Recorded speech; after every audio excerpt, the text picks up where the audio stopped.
Okay, good morning. We'd like to welcome you to our clinical update and grand rounds for this morning. I think we've got a great set of guests here who I'm going to introduce in just one moment. And just to say, we've worked closely with Dr. Shields over the past couple of years as it relates to the Maternal and Infant Clinical Institute. Lots of work in the area of COVID during the COVID pandemic, and particularly vaccines for pregnant patients. So Dr. Shields lives on the Central California coast. He trained for both medical school and residency at the University of Texas Health Center in San Antonio, and his maternal fellowship in fetal medicine at the University of California. I did ask him how he did surfing at the University of Texas, but he told me he was able to windsurf on lakes in Texas before he got to San Diego. His work is focused on reducing maternal mortality related to maternal hemorrhage, hypertension disorders of pregnancy, and the response to abnormal maternal vital signs with the development of something called the Maternal Early Warning Trigger, MEWT. Dr. Curtis Cook has joined us this morning. He's a faculty physician with the Dignity Health Medical Group Women's Health in the East Valley. He earned his medical degree at Indiana University at the School of Medicine. He did his residency at Butterworth Hospital, Michigan State University in OBGYN, and a fellowship at the University of Louisville School of Medicine in Maternal-Fetal Medicine. He currently has academic appointments, as the clinical associate professor at Creighton University at the Phoenix campus and the University of Arizona at the School of Medicine in Phoenix. And then last, Dr. Rubenstein is the Andrew Rubenstein is the academic chair of women's health in obstetrics and gynecology at the Dignity Health Medical Group at St. Joe's in Phoenix, and an associate professor and vice chair of the Creighton University School of Medicine campus in Phoenix. He completed his residency at Mount Sinai Medical Center, and some time ago on one of these calls, he lamented as to special bagels that he received, and we sent him some of those after the call. As a women's health leader, his vision is that the maternal and child healthcare teams need to come together to ensure that every case setting has a systemic and comprehensive framework for obstetrical and perinatal care that delivers this within a healthcare equity lens. And so with that, so we welcome all of you. Thank you very much for being here. I would just say that this requires a fair amount of preparation from the speakers. And I know Larry spent all last weekend working on these slides, and he also appeared with Dr. McGinn on the 5-minute update as well. I should mention Dr. McGinn had a conflict this morning, and so you're stuck with the 7 of us as opposed to having Dr. McGinn. So having said that, why don't we get started? And Larry, if you can share your screen, I think we can proceed. So, the title of this is really Hypertensive Disorders of Pregnancy, but I wanted to, go through a review of, sort of the impact of hypertensive disorders of pregnancy on a global scale, and then kind of hone in on both a trial that was put out in 2015 called the CHIPS trial, and then another trial that just came out a month or so called the CHAPS trial. And then some suggestions to how this is really going to impact how we manage chronic hypertension in pregnancy.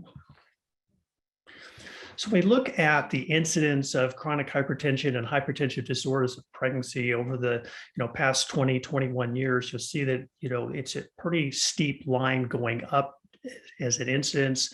Hypertensive disorders of pregnancy gone up almost 75%, and chronic hypertension even more impressively 250%. Hypertensive disorders of pregnancy, we'll go into the definitions a little bit, are listed here. But more importantly, if you look at certain populations and even more recent data that the CDC put out, I think it was just 2 weeks ago, that number is gone to about 16%, or 1 in 6 pregnancies has some hypertension component to it. If you take our women over age 35, nearly 20%, and if you are African American race, over 20%, so 1 in 5 of our patients is going to have a hypertensive disorder of pregnancy. We're going to lead into this sort of pathway of adverse outcome. And this is, the iceberg view of things, I think, has been played many times and people are fairly familiar with it. You start out with the serious morbidity, you end up in the ICU, and then you end up with maternal death. And I don't think you can not have picked up some news article in the last couple of years to realize the United States is not one of the leaders as far as maternal death goes. When you look at this, there's always a similar pattern when you review maternal deaths. California's done an amazing job with this, and other states have followed suit. But typically, the pathway is symptoms aren't recognized, the assumption that they're not significant is made, results in a delay in diagnosis, and that delay usually is reflected in ineffective treatment being initiated. In 2012, the president of the American College of OBGYN had a particular interest in preeclampsia. There was probably the first revision of how preeclampsia was looked at in the United States. We used to refer to preeclampsia as either mild or severe. They eliminated the term mild purely because if you had mild preeclampsia, you must not need to do anything about it because it's only mild. Proteinuria didn't seem to influence the outcomes, and so that was removed from the management decision process. And then there was recommendations for early and aggressive reduction of blood pressure in the acute care setting if it was above 160 systolic or 110 millimeters diastolic, with the use of IV labetalol or hydralazine. Most recently, pionafenipine has been added to that regimen, which I think has made the acceptance of the therapy much more common. If we look at the different categories of blood pressure abnormalities in pregnancy, chronic hypertension, onset before 20 weeks, blood pressure greater than 140/90, gestational hypertension, new onset of hypertension greater than 140/90 after 20 weeks, preeclampsia, same blood pressure criteria with the addition of proteinuria after 20 weeks. And then preeclampsia with severe features was divided into severe blood pressure elevations after 20 weeks with other features such as headache, abnormal liver functions, platelet abnormalities, epigastric pain, and then in the most severe cases, eclampsia, where there's a seizure associated with the preeclampsia or elevated blood pressure. I think most of our primary care providers are aware that the American Heart Association recently came up with a new definition of hypertension stage 1, which is this 130 to 139 systolic or 80 to 89 diastolic blood pressure. The importance of this really comes back to the fact that the patients that initiate their pregnancy that don't meet the criteria for chronic hypertension but have blood pressures in the stage 1 American Heart Association category tend to have similar outcomes as patients that have classic preeclampsia or chronic hypertension. The other thing to keep in mind is, although those 4 main categories describe the entities of hypertensive disorder in pregnancy, there's a lot of other components of it that frequently get missed. HELP syndrome, I think most people are familiar with. Frequently, you'll have patients who will have an atypical preeclampsia presentation. The blood pressures may be normal, but they have all of the laboratory of subjective symptoms. And then in severe cases, you can get vascular changes within the cerebral vascular system that can have fairly significant outcomes prior to the development of eclampsia. So it's a wide spectrum of disorders that all get lumped into the same spectrum of hypertensive disorders of pregnancy. And if you look at the major morbidity associated with hypertensive disorders of pregnancy, they're sort of listed here. And if you highlight this group right here, these are all really blood pressure related. So controlling the blood pressure in these patients is going to frequently reduce or greatly reduce the probability of these occurring. And then if you look at these morbidity components, not surprisingly, there's a large ethnic disparities associated with these, particularly associated with placental abruption and stillbirth and requirement for blood transfusion or mechanical ventilation, comparing Caucasian and African American women. So something that we really would like to level the playing field with in our organization. So I want to talk a little bit about maternal mortality related to hypertensive disorders of pregnancy. The different definitions of pregnancy-associated mortality, pregnancy-related mortality, and maternal mortality are listed here. Important to understand that maternal mortality is really a death related to pregnancy that occurs during pregnancy or up to 42 days after the delivery. And if you look at the distribution here, most of these are pregnancy-associated hypertension. So they're going to be preeclampsia, gestational hypertension, preeclampsia severe features, but also a significant component of patients with chronic hypertension as well.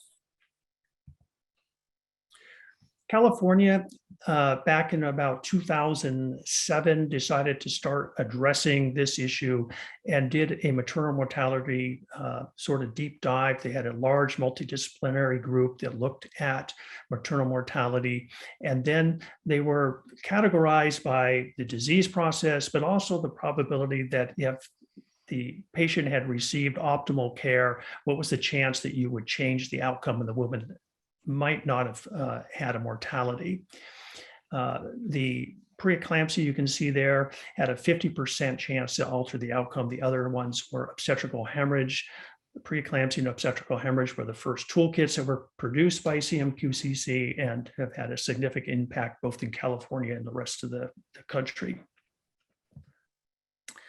But if you dig just a little bit deeper, almost 40% of the people that died had some form of hypertension during the course of their pregnancy and delivery process, further emphasizing the impact of hypertensive disorders of pregnancy on maternal mortality. And then, not surprisingly, similar to the iceberg slide that I showed earlier, there was findings that, delay in diagnosis and use of ineffective treatment, which was higher in the preeclampsia group than the group as a whole, which goes back to that sort of, let's get rid of the term mild preeclampsia because it tends to make people not want to have any sort of intervention. Or the tendency is to take someone who really does have preeclampsia severe features and say, well, it's only really mild because I'm going to discount one of the symptoms that they have, or their blood pressure really isn't that high.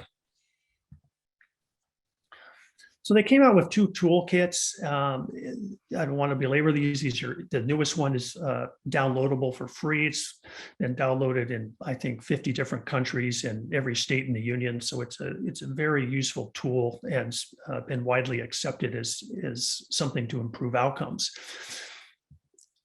Looking at maternal mortality, the arrows here show the maternal mortality prior to the initiation of the first toolkit, during the uptake of that toolkit, and then more recently and after the release of the second toolkit hadn't really come out. So this is just the impact of the first toolkit. So since that first toolkit got introduced, there's been a 75% reduction in maternal mortality in California related to hypertensive disorders of pregnancy. And I had to go in and figure out how many births were in that time period and calculate the N, because at an N of less than 10, California won't release the numbers because they feel that they're too small to put statistical significance on. But you can see that was a fairly significant drop in hypertensive disorders of pregnancy that wasn't seen in the other areas. One of the things we've tried to do, and this, I think most people are aware of the acute care quality goals for the Women and Infant Clinical Institutes. This was severe hypertension for fiscal year 22. And we've worked on trying to get everybody to treat the blood pressure the same. We have sort of a saying, every hospital, every patient, every time. We don't really care what you want to call it, but just treat their blood pressure if it's severe and then worry about how you're going to make the diagnosis. And this is primarily related to the fact that at the time of presentation, you don't really know what's going on with the patient. Do they have gestational hypertension? Do they have superimposed chronic hypertension? They have some combination of preeclampsia and severe features. Stabilize them, prevent their seizure with magnesium sulfate, and then see what you can do as far as deciding whether the patient needs to be delivered or not. Now we're going to swing back into chronic hypertension. This is the current ACOG technical bulletin or practice bulletin 203. And you'll see that recommendation for treatment of chronic hypertension, this is in the outpatient setting, should be initiated when the systolic blood pressure is greater than 160 or diastolic pressure 110.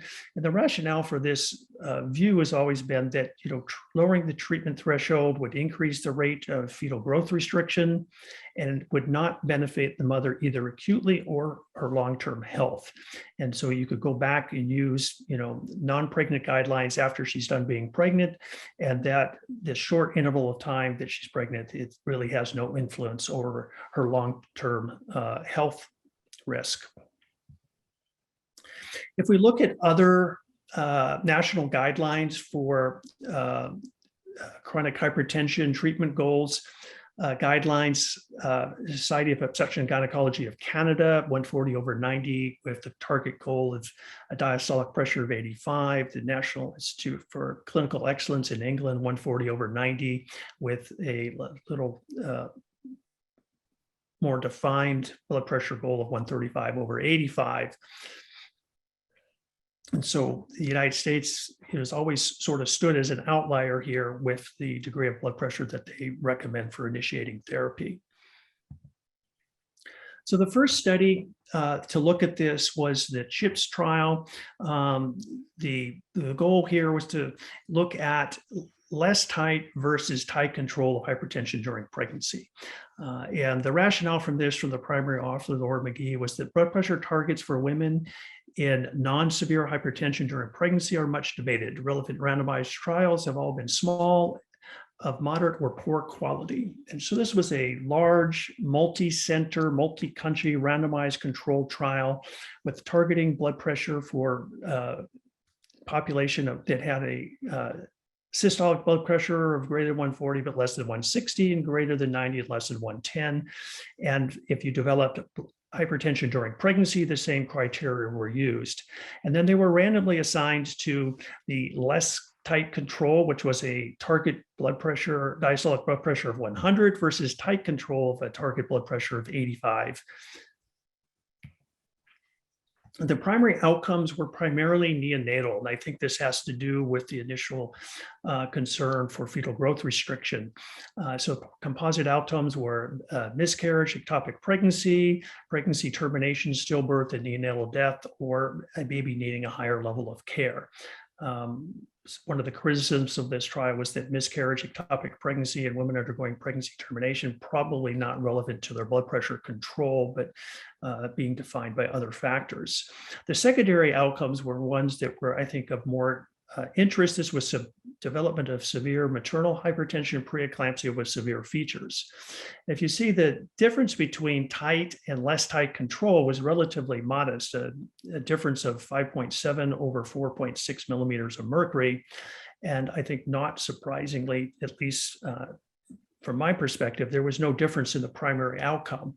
But even with that small difference in blood pressure, there was a reduction in severe hypertension, and there was a reduction in laboratory abnormalities that puts you into the category of severe hypertension, preeclampsia with severe features. And so that was didn't go unnoticed.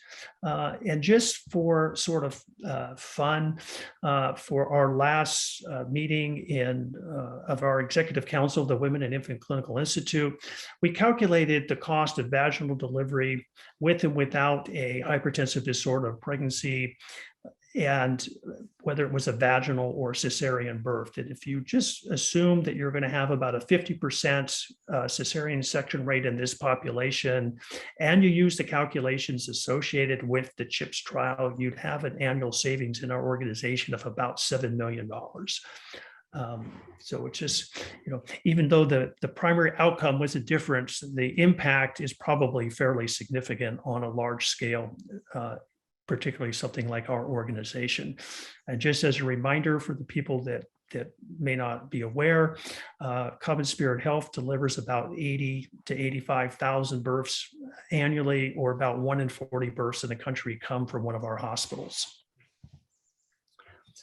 So, not to be outdone, the United States decided to do a treatment trial. And I have to say, this one was done it's much cleaner than the CHIPS trial. And this has been called the CHAP trial. And they took people with chronic hypertension diagnosed before 20 weeks, used the same entry criteria: greater than 140, less than 160, greater than 90, less than 105, so a little less than the CHIPS trial. And then they made a decision: should they treat those patients with blood pressures that exceed 140 over 90, or wait till they're greater than 160 over 105? And the medications used in the trial, 97% of them were either labetalol or nifedipine oral uses. And the primary outcomes are listed here. Listed below. And so if we look at the primary outcomes, preeclampsia with severe features or medically indicated preterm birth were significantly reduced in initiation of blood pressure treatment in the mild sort of range.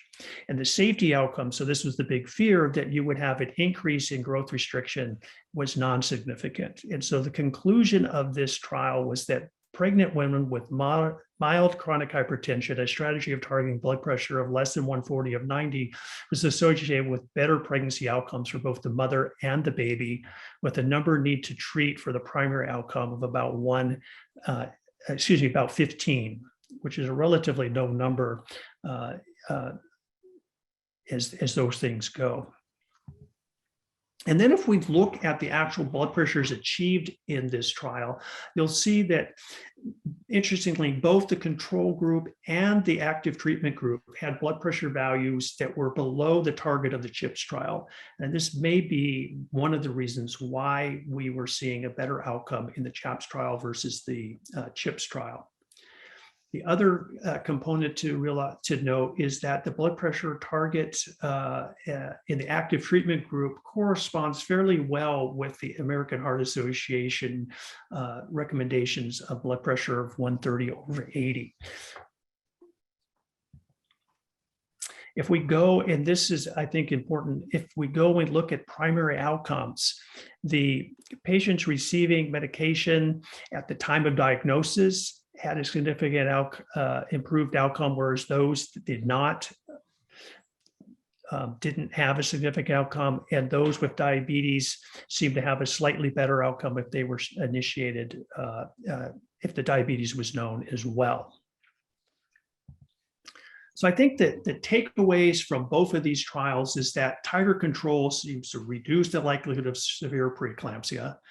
Initiating therapy for our patients with chronic hypertension at a threshold of 140 over 90 with treatment goals of less than 140 over 90 improves both maternal and neonatal outcomes. This is the big takeaway from this.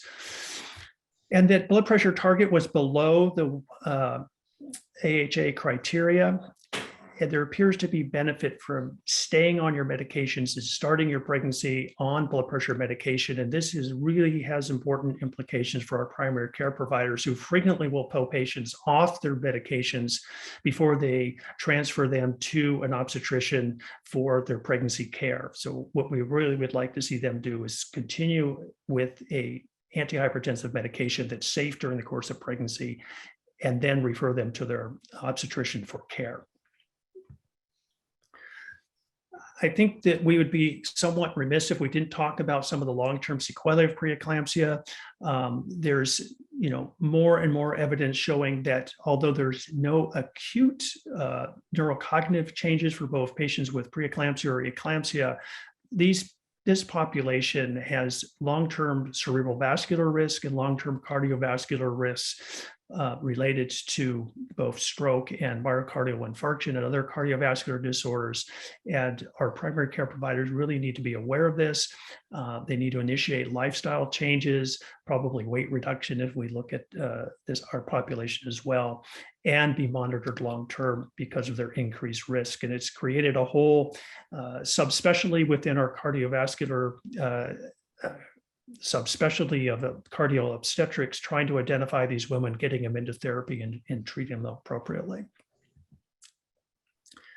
If you want to have just sort of 6 takeaways, I think, we want to recognize the symptoms and make it an appropriate diagnosis of a hypertensive disorder pregnancy, control the blood pressure with medication, either IV or oral, prevent seizures in the severe cases, deliver people at the appropriate time, depending on the severity of their illness, and then make sure they have postpartum surveillance, because frequently the highest blood pressure patient's going to see post-delivery is going to be after they've been discharged home. And on that note, I think we'll open for discussion. Great. So, John, we're going to pull up all of our panelists, which includes Dr. Cook and Dr. Rubenstein, and as well Dr. Sagar. Okay, great. And we always caution our speakers about having too many slides, and Larry was concerned that we were going to censor him, but every one of those made the cut. So we really appreciate it. That's just a great way to look at this.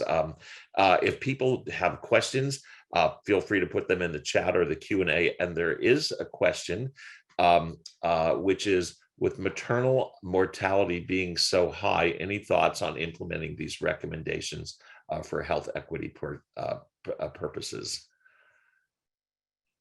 And I might add along those lines that one of the strengths of the CHAP trial was that 48% of the enrollees were non-Hispanic Black. So it did include a very diverse population. I think 20% were Hispanic, 24% non-Hispanic White. So it really did apply to that population. So I agree that I think this could be used as an initiative for the equity focus for the system. I don't know what Larry and Dr. Rubenstein think about that, but.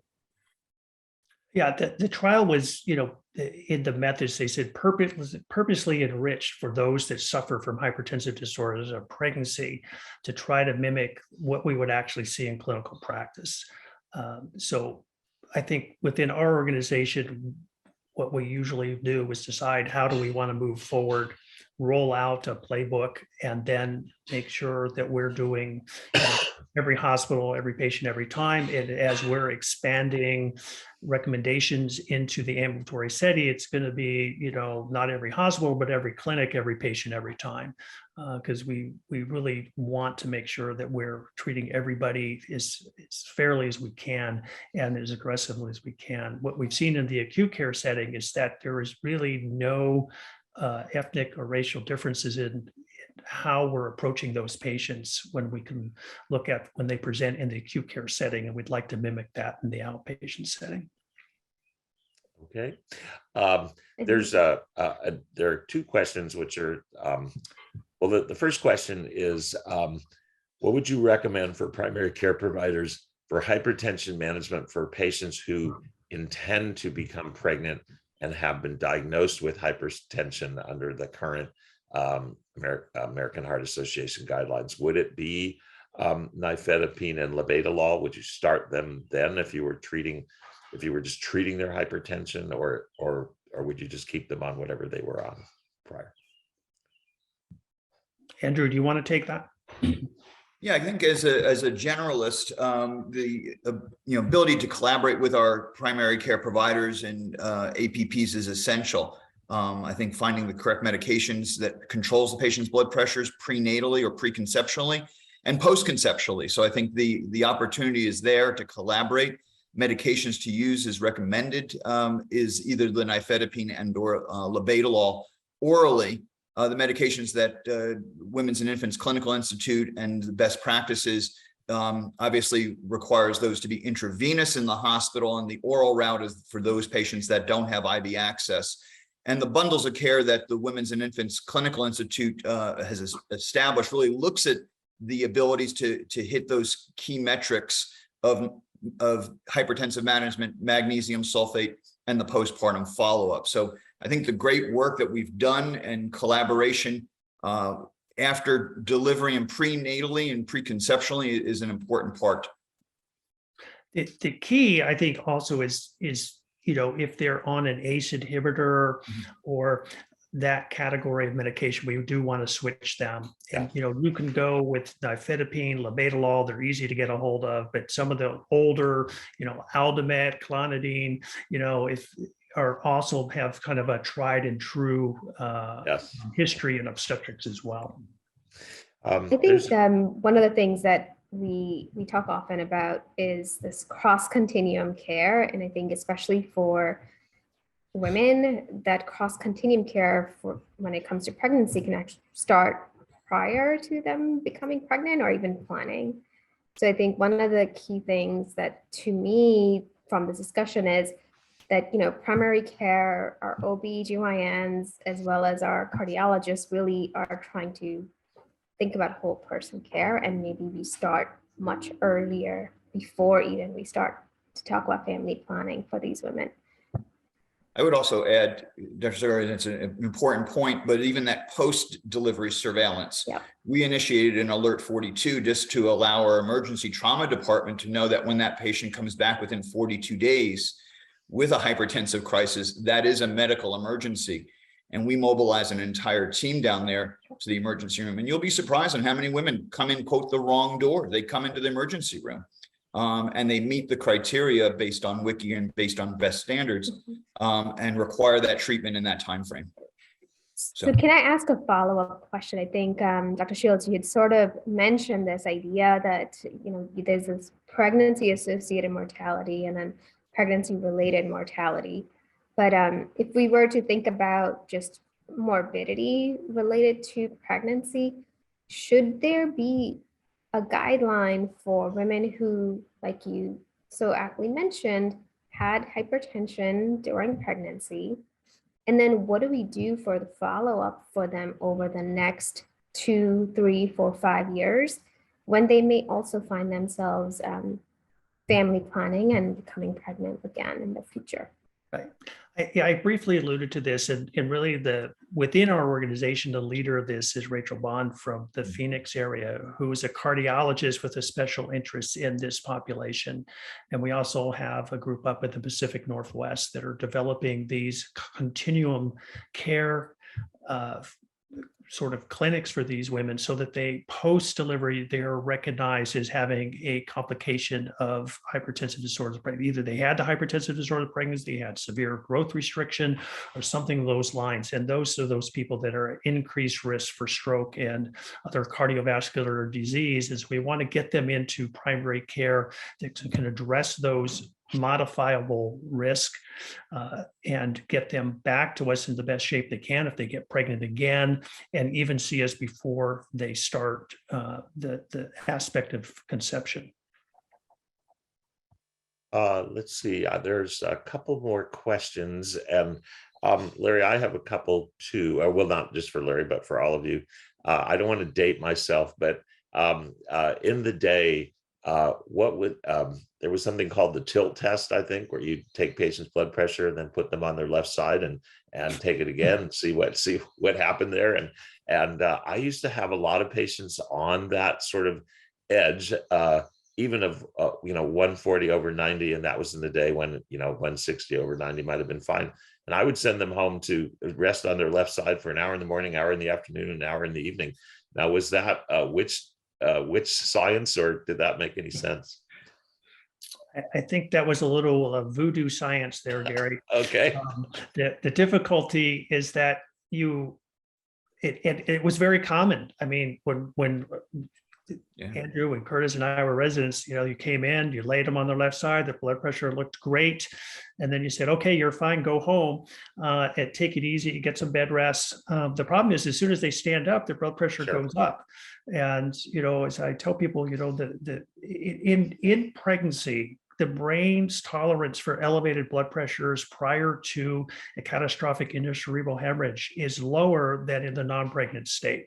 And this is why there's been such an emphasis on control of these severe blood pressures, and why I think you see this dramatic drop in maternal mortality within the California population with the initiation of the toolkit and the statewide initiatives to try to make physicians aware of that phenomenon. Okay, great. And I'm going to ask one more, and then there's 2 questions in the chat, and then we'll probably wind up. As you know, there's been some initiatives around home blood pressure monitoring for pregnant patients who have a propensity towards hypertension. And any thoughts about that? Utility? Has it worked? Is there a system in place, and so forth?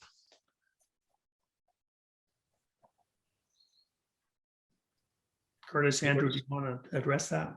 Yeah, I guess I could take that one. I mean, that is one of the things that we're looking at right now. Also, as sort of in the realm of the health equity thing, is getting into the hands of people that maybe have limited resources, ability to do monitoring in their home situation, not unlike we're monitoring blood sugars with a glucometer. So the more data we get, the more we can identify the patient at risk. It's not clear in the data that's published to date what benefit that has, but it hasn't been studied really well.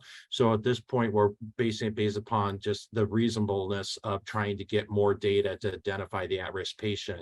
We do want to identify them with multiple points of hypertension throughout the day that matches their lifestyle, even though we make the diagnosis based upon blood pressures at rest. We kind of want to see what the blood pressure is doing in the real world situation for some of the same reasons that Dr. Shields mentioned about some of the cardiovascular risk associated that may be exacerbated in pregnancy.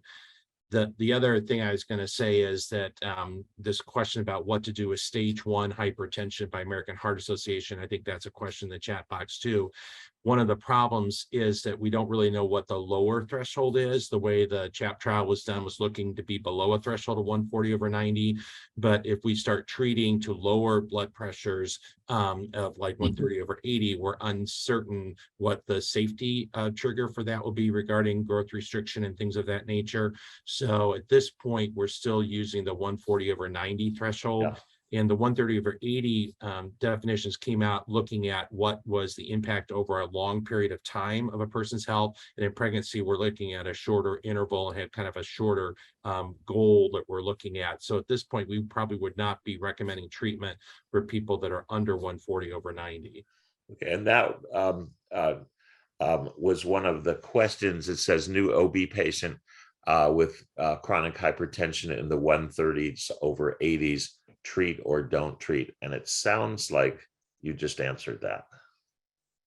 I think that the data, the best data, from the CHAP trial is the 140/90.